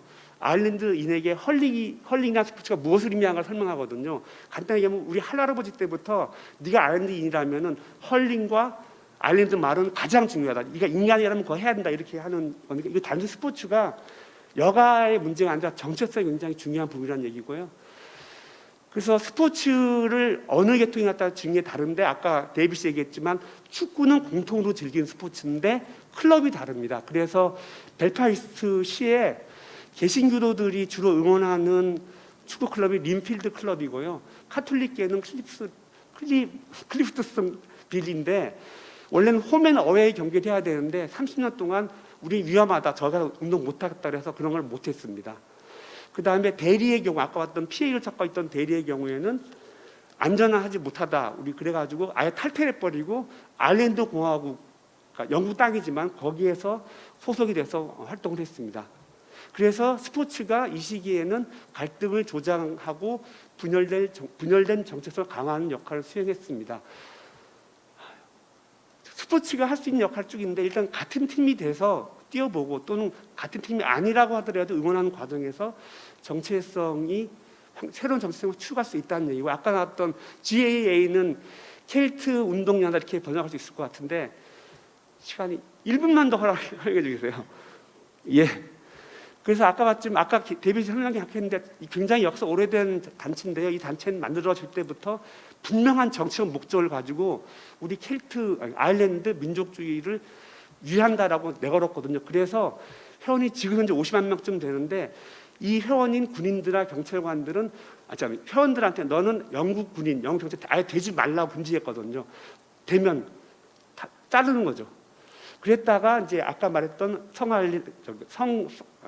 성금융협정 이후에 이 조항이 폐지가 되었는데, 그 다음에 이 GAA 회원자 경찰관인데 평화 프로세스에 반대하는 민족주의자에게 살해되었을 때 이 장례식 공식적으로 주관했습니다. 화해 제스처를 취한 거고요. 그 다음에 아까 대표님 설명했듯이 지역사회 풀뿌리 차원에서 통합팀을 결성을 지원했고요. 그 다음에 아까 말했듯이 등등이에요. 그 다음에 오늘 모튼 동영상의 경우에는 이 GAA의 회장이라고 하나 프레지던트가 개신교도 학교에 방문해서 켈트족의 그 스포츠를 배운 학생을 격려하는 얘기가 나오거든요. 아예 스포츠 유니폼 자체가 스포츠센터라고 써 있는데 그 학생을 격려하는 장면이 나오고 이렇게 노력을 하고 있습니다.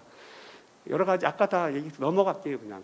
그래서 영국 국가가 연주되는 운동 경기에 이 반대편이 참가한다면 상상할 수 없는 일이고 그 반대도 마찬가지였는데 그런 일도 생겼다고는 하지만 뒤에 보지만 아직 부족하다는 거고요. 이건 이제 데이비 미첼이 쓴 논문에 나온 내용인데요. 스포츠의 역할에 대해서 첨부해서 해봤더니 이런 식의 굉장히 긍정적인 얘기가 있다. 거의 압도적 다수가 굉장히 큰 역할을 하고 의미 있다라고 하고 있고 이거는 인터뷰 내용이거든요. 이 어떤 의미가 있었는가? 도저히 넘어가야 되겠네요. 벨파스트 장면 아까 그 벽화 봤는데 요즘의 벽화는 이게 새로운 우리 사이에는 차이보다 공통점이 많다 이런 벽화도 있고요. 그렇지만 이렇게 여전한 문제가 존재하는데 문제는 브렉시트거든요. 2017년이었던 것 같은데 브렉시트가 아주 큰 문제가 되는데 왜냐하면 하나의 세월권이기 때문에 여기는 뭐냐면 북아일랜드와 아일랜드 공화국 사이의 국경인데요. 원래 옛날 군인이 총 들고 지키던 초소였거든요. 지금은 그 철거하고 팝으로 바뀌었는데 우리가 갔을 때는 여기 결혼식 집회를 하고 있었습니다. 그래서 얼핏 보면 국경인지 뭔지 몰라요. 이거는 이제 테러가 있었거든요. 간단히 얘기하면 끔찍한 테러가 있어가지고 그걸 이제 기념하는 거고요. 그래서 여기가 국경 철거됐거든요. 웰컴 투 노던 아일랜드 써있는데 아마 아일랜드계에서 노던 지워버린 거죠. 그래서 핸드폰 들고서 거기 가서 5m 걸으면 여기 국가번호가 바뀌거든요. 외국에서 문자가 막 날라옵니다. 이렇게 했는데 영국이 이유를 탈퇴하게 되면 이게 다 깨지게 되니까 어떻게 될지 모르겠습니다. 이런 굉장히 복잡한 문제가 남아있다. 여기까지 말씀드리겠습니다. 참 많이 아쉽습니다. 그런데요, 이따가 이 토론자들께서 이제 네 분이 계신데 제가 볼 때는 한 분당 한 5분 정도 하신다고 볼 때 발제자들께서 이제 좀 몇 분 또 시간이 있으니까 우리 아까 남영호 교수님한테는 실시간 질문이 하나 올라왔네요. 오늘 얘기 면대면도 중요하지만 또 이 질의도 받아야 되는데요. 스포츠가 자세히 들으신 것 같아요. 스포츠가 단순한 취미가 아니라 이 민족 정체성하고 관련이 깊다라는 말씀을 그에 대해서 강하게 받아들인 것 같아요. 그 설명해 주면서 정말 못 전달한 말씀을 좀 이따 해주시고요. 토론 들어가기 전에 아까 이제 말씀드렸죠. 우리 김경선 이사장께서 우리 평화협력관께서 골든 몽구수상 수상자로서 상의 의미하고 그리고 스포츠 얘기가 언제 시작됐는가 이걸 2분 내로 할 수 있겠어요? 아유, 고맙습니다. 여러분 박수로 한번 해주십시오. 이제 아까 마고메드 막디브 우크라이나 전 체육 청소년부 장관이 이제 골든 몽고스 조직위의 이사장인데요. 이 상은 국제 스포츠 평화에 기여한 개인이나 단체에 주어지는 상입니다. 제가 국제 스포츠 평화에 기여했다고 해서 2019년도 9월에 우크라이나 오데샤에서 받았습니다. 골든 몽고스 상은 순금의 다이아몬드가 박혀 있는 그런 아주 값비싼 훈장을 받는 상인데요. 평창 포럼에서도 이 상을 줬으면 좋겠다고 하는 아까 마고메드 맥디브의 제안이 있었습니다. 그리고 남북체육교류협회가 주최한 남북 스포츠 교류는 2006년도부터 시작해서 지금까지 평양에서 8번, 남한에서 6번, 그리고 중국에서 8번 남북을 상호 왕래하면서 또한 남북 관계가 우리 정부의 불호로 막혀 있을 때는 중국에서 이렇게 정상적으로 남북 간의 정치적 갈등 상황 속에서도 중단되지 않고 정착된 유일한 정기적 교류이면서 과거 일제시대 때 우리 반일 감정과 독립운동을 주도했던 경평 축구의 모델을 그대로 정착시킨 그러한 좋은 사례였습니다. 감사합니다. 네, 고맙습니다. 자, 이제 제가 또 사회자로서 좀 악역을 담당해야 되는데요. 우리가 수업을 늦게 시작해도 끝나는 시간은 딱 정해져 있듯이 2시 반에 끝나게 되어 있습니다. 어떻게든지 2시 반까지 하려면 5분 더 시간이 많게 됐는데 오래 기다리셨습니다. 우리 토론자께서 정말 우리한테 정확한 메시지를 전달해 준다는 기분으로 토론해 주시면 감사하겠습니다. 이양구 전 우크라이나 대사님, 여러분 박수로 맞아 주십시오. 예, 먼저 귀한 자리에 초청해 주셔서 감사드리고요. 저는 외교관으로서 스포츠하고는 좀 무관한 자리지만 또 다양한 시각에서 이제 스포츠를 볼 수 있는 그런 차원에서 초청하지 않았나 생각되고요. 제가 이번 평창 평화 포럼을 보고 놀란 거는 두 가지였습니다. 우리가 2018년 동계올림픽 끝나면 다 끝인 줄 알았더니 이게 평화 포럼을 매년 개최해 온 거 이거에 대해서 상당히 놀랐고, 또 하나는 2024년 청소년 동계올림픽 유치한 거에 대해서 굉장히 놀랐습니다.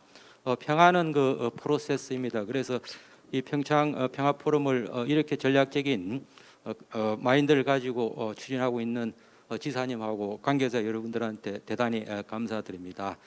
우리가 지금 평화를 얘기하고 있는데요. 지금 시기만큼 평화가 절실하고 위협받는 시기가 없는 것 같아요. 오전에도 이제 지정학 세션에서 이런 얘기를 나눴지만 특히 이제 미중 패권도 우리한테는 큰 그 평화를 위협하는 도전이고, 반대로 또 미국이 이제 고립주의로 유라시아 대륙에서 발을 빼는 것도 우리한테 큰 위기고, 또 최근에 발발한 그 코로나 바이러스는 안보 위기, 경제 위기 여러 가지 다양한 그 위기를 발생하고 있어서 어느 때보다 우리가 평화가 참 중요한 시기다. 저는 이걸 준비하면서 스포츠가 굉장히 중요하다는 걸 많이 발견을 했고요. 스포츠가 단순히 이제 평화뿐만 아니라 번영과 국민의 행복, 공동체의 발전, 국가 발전과 통합까지 기여할 수 있는 굉장히 강력한 무기다. 이걸 좀 찾았고, 특히 오늘 여러 세션에서 이제 UN SDG에 많은 얘기를 했는데 이 스포츠야말로 UN SDG하고 굉장히 그 직결되는 내용이다.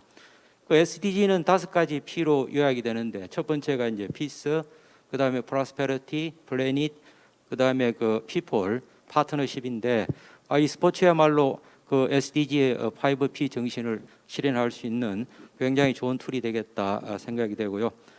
또 하나는 이제 우리나라가 이미 그 스포츠 강국이 되었다는 겁니다. 첫째는 우리가 이제 미들 파워이기 때문에 그 스포츠의 정치화를 막을 수 있다는 유리한 여건이 되고, 또 반대로 우리가 분단 국가이기 때문에 평화에 대한 갈급함이 늘 있고, 국제사회에서 한국에 대한 그 심퍼시와 공감이 있다는 것도 굉장히 장점이고, 또 우리가 좋은 국가 이미지를 보유하고 있고, 또 한국이 이미 이제 스포츠 강국이 되었습니다. 우리나라가 이제 스포츠 그랜드 슬램을 달성한 6번째 나라이기도 하고, 또 K 스포츠, 또 엘리트 스포츠뿐만 아니라 그 사회 스포츠가 정말 잘 돼 있는 나라가 한국 같아요. 5번째는 또 이게 스포츠하고 디지털 IT하고 우리가 뗄 수 없는데, 우리 한국이 이제 디지털 강국이라는 것도 스포츠 강국이 될 수 있는 굉장히 유리한 여건이다. 자, 다른 건 생략하고, 그래서 특히 제가 2018년 평창 동계올림픽이 굉장히 자랑스러운 게, 그 88년 서울올림픽은 평화올림픽이라면은 그 2018년 평창올림픽은 번영올림픽이더라고요. 우리가 이제 G10으로서 참여도 했고, 또 1300대 넘는 드론이 뜨는 걸 보면서 우크라이나에 있을 때 엄청난 칭찬을 많이 받았어요. 그래서 이게 과학기술 올림픽이다, 이런 그 네이밍까지 들을 정도로 스포츠의 어떤 그 역할이 평화에서 번영으로 많이 확대되고 있다, 이렇게 감히 말씀드릴 수가 있고, 그 외교관으로서 제가 스포츠에 진 빚이 너무 많습니다. 첫째는 우리가 태권도 때문에 이제 참 저희들이 많은 대우를 받을 수 있었고, 두 번째는 그 한국의 이제 스포츠 감독과 코치 해외 파견을 많이 해가지고 박항서 감독도 좋은 사례지만 그 다른 나라의 어떤 스포츠 발전에 큰 그 기여를 하고 있는 것도 자랑스럽고, 또 하나 우리 강원도에서 꿈나무 프로젝트, 이것도 현지에서 굉장히 좋은 평가를 받은 것도 참 자랑스럽고, 또 그 외에도 2014년에 유라시아 자전거 카라반 행사라든지 여러 가지 이제 이런 그 해외에서 스포츠 때문에 저희들이 그 외교 활동에 큰 힘이 되고 있는 걸 많이 느꼈고요. 또 제가 제일 외교관으로서 현장에 있을 때 강조하는 게 이 사회 스포츠 시설입니다. 한국에는 전 세계 최고 자랑하는 자전거길, 둘레길, 올레길 이런 것들이 있는데 또 우리가 뭐 등산 인구만 해도 1,500만이 넘고 또 자전거 인구만 해도 1,000만이 넘는데 뭐 이런 그 사회 스포츠를 우리가 좀 해외에 좀 잘 프로모션하고 딜리버하는 그런 것들이 굉장히 중요하다는 생각이 듭니다. 그래서 뭐 제가 결론 부탁합니다. 네. 결론은 이제 스포츠가 평화의 영역을 넘어서 스포츠 산업은 그린 산업이고 또 그린 라이프고 UN SDG하고 직결된 거기 때문에 조금 우리의 스포츠의 어떤 스코프를 더 넓혀 볼 필요가 있고 그래서 2024년 올림픽에서는 이 스포츠 ODA 자원을 활용해서 스포츠 UN SDG의 전략과 정책과 사업을 좀 확산시키면 좋겠다. 그리고 꿈나무 프로젝트 대상 국가도 좀 더 확대했으면 좋겠고 그리고 우리가 아까 말씀드린 그 올레길, 둘레길, 뭐 자전거길 해서 스포츠 SOC 사업을 해외에 좀 진출하면 훨씬 스포츠의 어떤 외연도 넓히고 우리의 위상도 높일 수 있겠다. 예, 여기까지 하겠습니다. 감사합니다. 아유, 고맙습니다. 이거 정말 이렇게 귀한 분들 모셔놓고 너무 시간을 좀 저쪽에서 죄송하고요. 그 강원도 춘천에서 판사 생활을 오래 하시고 지금 법무법인 세종 변호사로 계신 조용준 변호사님, 여러분 박수로 맞이합시다. 예, 안녕하세요. 예, 좀 간략하게 말씀을 드리겠습니다. 저희 나라가 남북 분단된 이후에 아시겠습니다만 1991년도에 기본 합의서가 채택이 되고 또 2000년도에 6.15 선언 그리고 또 2007년에 14선언이 있었습니다만 왜 이렇게까지 그 남북 관계가 대대적으로 좋아지지 않는가에 대한 고민을 하다 보면 결국은 너무 정치적인 어떤 그 접근 그리고 또 그에 뒤따른 그 경제적인 접근 또 약간 일방적인 인도주의적 접근만을 했기 때문이다 생각합니다. 스포츠를 포함한 사회 문화의 영역이 저는 저희들 남북 관계를 가깝게 하는 데는 훨씬 더 큰 힘을 발휘한다라고 생각하고 무엇보다도 지속적으로 그런 사회 문화의 교류가 이루어져야 된다고 생각합니다. 그러기 위해서는 첫 번째 아까 이종수 교수님께서도 말씀하셨습니다만 남북 사이의 수도 동서독 사회와 같은 동서독에서는 72년도에 기본 조약이 체결되고 74년도에 체육 협정 그리고 75년도에 체육 스포츠 교류 합의서도 체결되고 해서 그러한 제도적으로 또는 어떤 기반이 상당히 많이 갖춰져 있었고 그를 통해서 동서독 간의 체육 교류가 활발했던 것 같습니다. 저희도 마찬가지로 너무 경제적인 부분에 집중하지 말고 사회문화 관련된 여러 남북 합의서가 채택이 돼야 된다. 또한 그런 내용들이 경제 분야처럼 상당히 상세한 방식으로 채택이 돼야 되고 또한 그 내용에는 제 생각에는 어떤 남북 간의 그 문화체육 또는 사회 문화와 관련된 교류에 관련된 공동 기구를 만들면 훨씬 더 어떤 지속성에 도움이 되겠다는 생각이 듭니다. 두 번째로는 그런 주체 사회 교류 또는 뭐 스포츠 교류의 그 주체로서는 국가보다는 지방자치단체나 민간이 나서야 된다라고 생각합니다. 아무래도 정치적으로 민감한 국가보다는 국민들과 좀 더 가까이 있는 지자체에서 또 나서야 된다고 생각하고 뭐 그런 부분이 많은 분들이 이야기하고 있는 그 결과로 저희 나라에서도 작년에 이제 법이 개정이 되어서 올해 2021년 3월부터 지방자치단체에서 이 남북 관계에 관련된 그 정책이나 또는 그런 교류에 주도적으로 참여할 수 있도록 지자체 간의 정책 협의회라는 것이 결성되었고 또 우리나라의 남북 교류의 전반적인 정책과 실행을 담당하고 있는 남북 교류 협력 추진 협의회의 지자체의 대표가 거기에 참여하게 된 것은 큰 의미가 있다고 생각합니다. 이렇게 지속적인 남북 관계의 발전과 화해를 주도하기 위한 사회 문화의 어떤 그러한 그 역할이 그런 제도를 통해서 실현되길 바랍니다. 마치겠습니다. 네, 감사합니다. 이어서 우리 조문수 숭실대 교수님인데요. 저도 북한에 같이 한번 다녀온 적이 있습니다. 부총장을 역임하시고 특히 이제 통일대학 선도 사업을 아주 주도하고 계신 분입니다. 이제 하실 말씀 많으실 텐데 아주 멋진 메시지 한번 날려주십시오. 여러분, 조 교수님 소개드리겠습니다. 네, 안녕하십니까. 조문수입니다. 아까 박상철 교수님 10분 토론에다 지금 다시 5분 토론, 지금 한 3분도 안 남은 것 같습니다. 그래서 다 지웠습니다만 할 걸. 먼저 스포츠를 통한 평화 증진의 한반도에 가장 기반을 만들어진 사실 최문순 강원도지사님과 김경성 이사장님께 다시 한번 감사를 드리고요. 저는 좀 스코프가 작지만 좀 더 실질적이고 정말 낭북한 민간 스포츠 교류 활성에 대한 간단히 말씀드리고자 합니다. 추후 2024년도 청소년 동계올림픽을 개최하기 위해서는 전체적인 행사로서는 먼저 남북 대학간의 차원의 어떤 거와 남북 또는 강원도 도시 간의 어떤 그 교류가 확대돼야 한다고 생각합니다. 그래서 이 교류는 얼마든지 가능하다 보고요. 예를 들어서 저는 스포츠 종목인지 몰랐습니다. 바둑 같은 것도 우리가 성인서부터 유소년까지 한다거나 사회적 기업으로부터 지원을 받아서 할 수 있는 다양한 스포츠가 많다고 보고 있습니다. 그래서 지난 2007년도 제주도에서 북한 4.16 대표 선수단과 저희 숭실대학 축구단이 친선 경기를 주관했던 우리 김경세 사장님, 그리고 그다음에 2008년도 우리 뉴욕필 평양 공연에서 서울 공연까지 제가 최문순 당시 MB 사장 기억이가 한반도 평화의 사실적인 시금석을 만들었다. 저는 그렇게 평가하고 있습니다. 따라서 저는 평양에서 시작된 숭실대학 때문에 개인적으로 남북대학 간의 스포츠 교류가 꼭 이루어지길 바라고 있고 지속했던 추진했던 한 사람으로서 경평 축구의 부활을 꼭 기대하고 있습니다.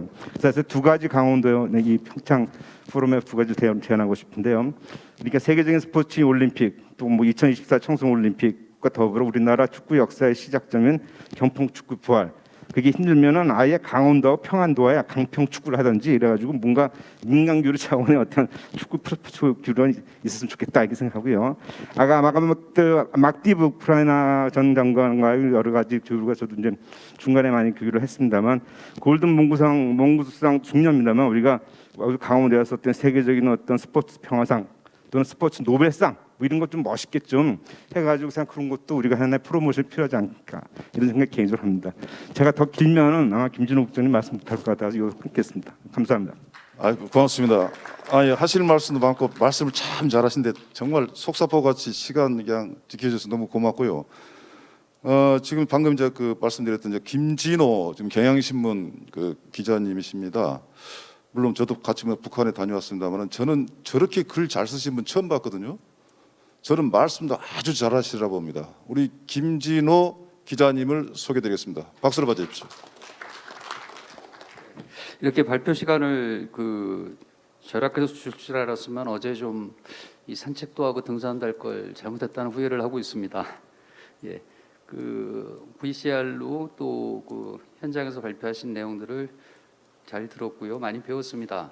개인적으로는 아일랜드 쪽, 북아일랜드 쪽 사례를 모르던 사례들이 많아서 아일랜드인이면 헐링을 해야 된다 이런 말도 오늘 처음 들었고, 거기서 스포츠가 어떻게 화합이 아니라 갈등과 반목의 어떤 상징이 됐었는지 그런 걸 처음 듣게 됐습니다.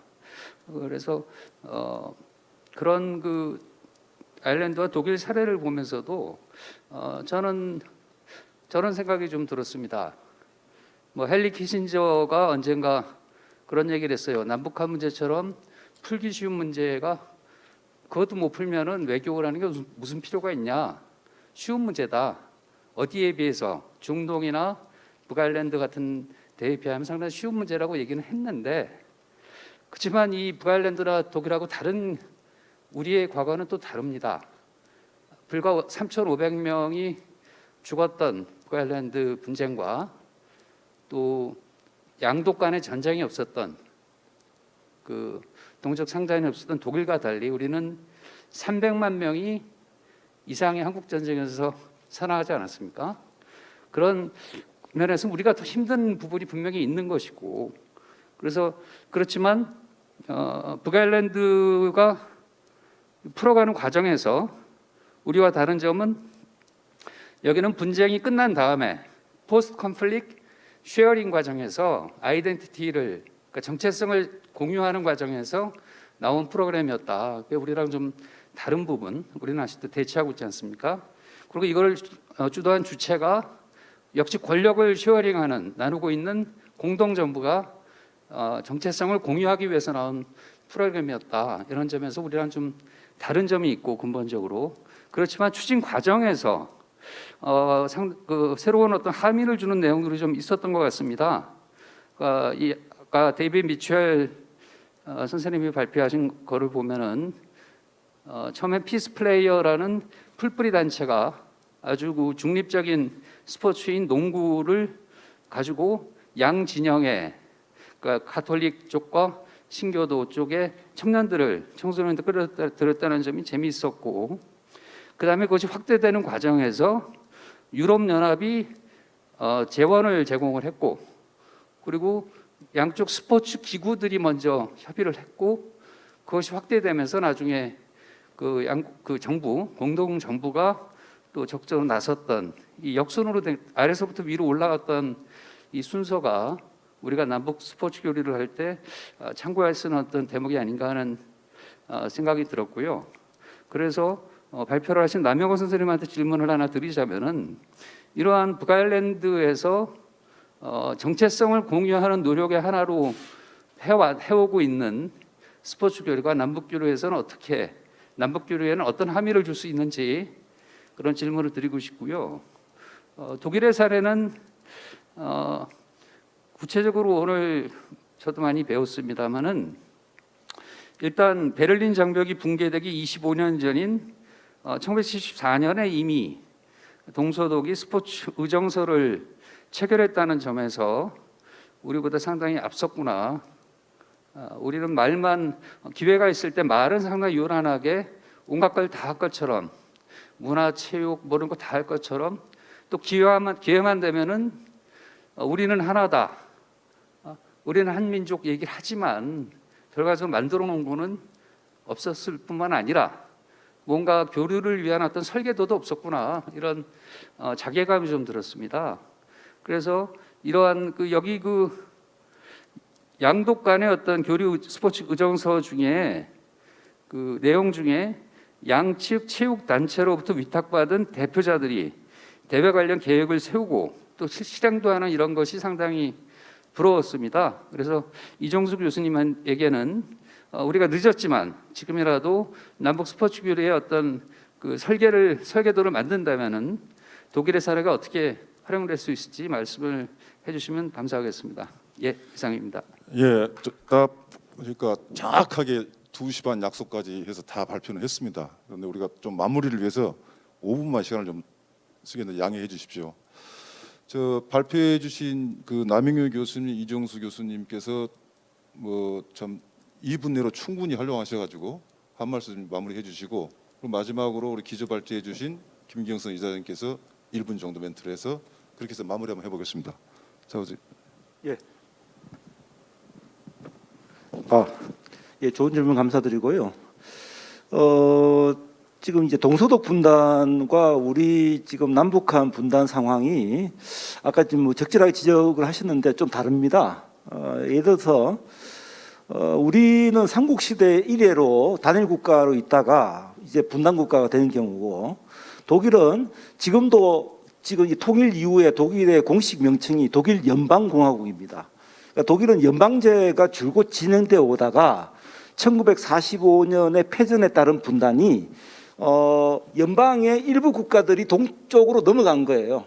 그래서 사실상 이제 하나의 단일 국가였다가 분단이 된 상황과 독일처럼 연방 국가의 일부가 나갔다가 다시 연방 국가의 일부로 돌아온 경우가 이게 조금 이제 이 뉘앙스의 차이지만 이 많은 차이점을 갖고 있습니다.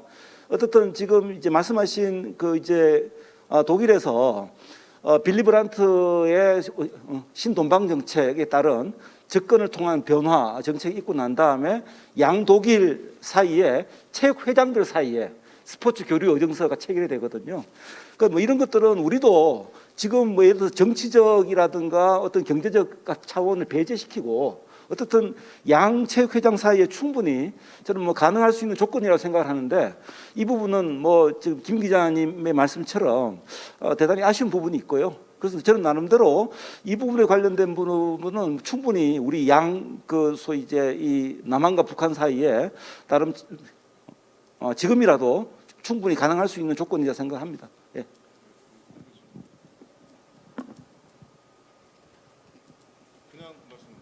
그냥 하면 돼요? 예. 저기 질문에 답을 해야 되는데 이게 좀 의미 있는 얘기 같아서 질문 안 하셨지만 한 가지만 덧붙이자면 아까 발표했던 데이빗 미첼의 학교는 트리니티 칼리지 더블린이거든요. 그러니까 아일랜드가 영국의 식민지였을 때 영국이 만든 더블린 만든 학교원이었으니까 그러니까 트리니티 칼리지 더블린. 이건 물론 영국에 있는 캠브리지 아니면 옥스퍼드, 저 캠브리지에 있었거든요. 트리니티 칼리지 그걸 따서 만든 건데 현재 데이빗이 있는 곳은 벨파스트거든요. 그래서 정확한 데이빗 학교 명칭은 트리니티 칼리지 더블린 인 벨파스트거든요. 다른 말로 하면 서울대학교의 평양 분교에서 근무하고 있습니다. 몇 년 전부터 가능하게 됐거든요. 스포츠와 정체성의 관계에 대해서 질문하셨는데요. 아까 말씀을 드린 대로 학교별로 구분된 학교에 나가면서 개신교도 영국계는 럭비, 크리켓, 하키 학교에서 배우고요. 아일랜드계는 켈트식 축구나 헐링을 배웁니다. 그러니까 개신교도가 헐링이나 켈트 축구를 배울 일 자체가 없다는 측면에서 그리고 아무래도 스포츠가 그 사회화 과정이 굉장히 중요한 역할을 한다면 중요한데 럭비의 경우는 근데 이렇게 제가 말하기가 좀 그런 게 꼭 그런 건 항상 꼭 그런 것만이 아니기 때문에 왜냐하면은 영국에서는 특히 그 계급에 따라서 운동이 다르거든요. 럭비의 경우에는 중산 어퍼 미들 클래스의 운동인데 카톨릭계의 경우에도 어퍼 미들 클래스는 또 럭비를 하거든요. 그래서 럭비는 아까 98년 프라이데이 그 어그리먼트 이전부터 남북 아일랜드 통합팀을 만들었고 아일랜드 깃발을 흔들면서 국가대표 나가면은 심지어 개신교도도 응원했습니다. 그 다음에 제가 생각하기에는 영국이나 북아일랜드 사례에서 보았을 때는 굉장히 중요한 게 지역사회 풀뿌리 차원에서의 통합이거든요. 그래서 한국의 남북 관계에는 기계적으로 적용할 수는 없지만 향후 남북 관계가 잘 된다면 광역 또는 기초자치단체 차원에서 뭔가 같이 이렇게 스포츠를 같이 해보는 그게 얼만큼 실무력 가능할지 모르겠는데 제 바람은 그것이 진정하게 밑으로부터 소합하는 것이 아닐까 그렇게 생각을 해봅니다. 감사합니다. 고생들 많으셨습니다. 통일은 거대한 담론이 아니라 실천 가능한 작은 교류에서 시작됩니다. 북한이 받아들일 수 없는 주장은 우리들만의 대화가 될 겁니다. 북한은 원산을 개발했고 작년에 개장식을 하기로 되어 있으나 코로나로 인해서 연기를 했습니다. 준비해놓고 열지 않을 수도 없고 바로 2024 청소년 동계올림픽이 우리가 지원위원회에서 남강원도와 북강원도를 동시에 활용하고 이것을 원산을 열어주겠다는 제안은 북한에서 받아들이기 아주 좋은 카드입니다. 실천 가능한 교류는 바로 여기서 시작되는 겁니다. 그래서 우리가 2024 청소년 동계올림픽을 강원도뿐만 아니라 정부 그리고 국회에서도 추진해야 된다고 제가 말씀드린 것입니다. 마지막으로 다시 한번 2024 청소년 동계올림픽 응원해 주십시오. 네, 고맙습니다. 제가 딱 15초만 말씀을 드리면요. 오늘 들어보니까 스포츠 교류만 한다고 되는 건 아니구만요. 이 양날의 칼이 있기 때문에 이거 연구를 해야 됩니다. 그래서 같이 시간을 호흡해 주신 강원도 우리 최문순 지사님께서 그냥 오늘 끝나지 마시고 프로젝트 해가지고 여러분들 참여해서 진짜 구체적인 안이 나오도록 이렇게 해주시면 감사하겠고요. 이 방청객에 계신 분들 참 감사합니다. 그리고 우리 화면에서 보신 분들 너무 감사하고요. 정말 좋은 결론이 나왔으면 좋겠습니다. 오늘 발제해 주시고 토론해 주신 여러분 감사합니다. 고맙습니다. 네, 감사합니다. 주어진 시간이 짧아서 참 아쉽습니다만 그 짧은 시간 속에서도 정말 중요하고 또 우리가 알아야 할 귀중한 고견들을 나눠주신 모든 연사분들, 패널분들께 다시 한번 감사드리면서 이번 스포츠 세션 2를 마치도록 하겠습니다. 저희는 잠시 후 3시부터 DMZ 평화지대 2 세션이 진행될 예정입니다. 여러분 많은 관심과 참여 부탁드리겠습니다. 감사합니다.